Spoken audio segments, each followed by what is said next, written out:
কোনো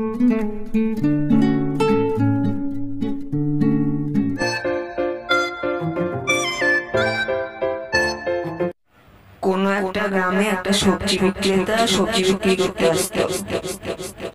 সবজি নিয়ে যাও সবজি, আরে তাজা তাজা সবজি, কই গো সবজি নিয়ে যাও, তাজা তাজা সবজি, সবজি নিয়ে যাও সবজি, তাজা তাজা সবজি, আরে সবজি নিয়ে যাও। বুড়িমা সবজি নেবে নাকি? না রে, আজকে আর সবজি নেব না। আচ্ছা। এরপর সবজিওয়ালাটি ওখান থেকে চলে গেল।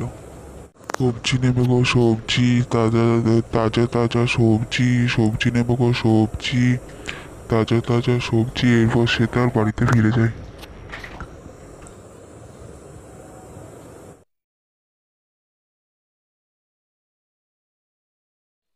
সেই দিন সন্ধ্যাবেলায় সবজিওয়ালাটি তার ঘরে বসে ভাবতে লাগলো যে ওই বুড়িমাটি হঠাৎ কিভাবে এত বড়লোক হয়ে গেল।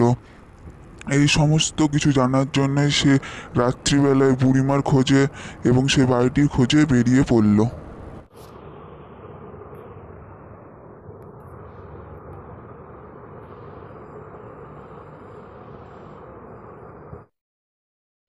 তারপর সে যখন ওই বুড়িমার বাড়িটিকে খুঁজে পেল, তখন সে ওই বাড়িটি জানলা দিয়ে দেখলো যে ওই বাড়ির ভেতরে একাধিক সোনার মোহর ও সোনার থলি চারিদিকে ছড়িয়ে ছিটিয়ে রয়েছে এবং সোনার মোহরগুলি চারিদিকে ছড়িয়ে রয়েছে।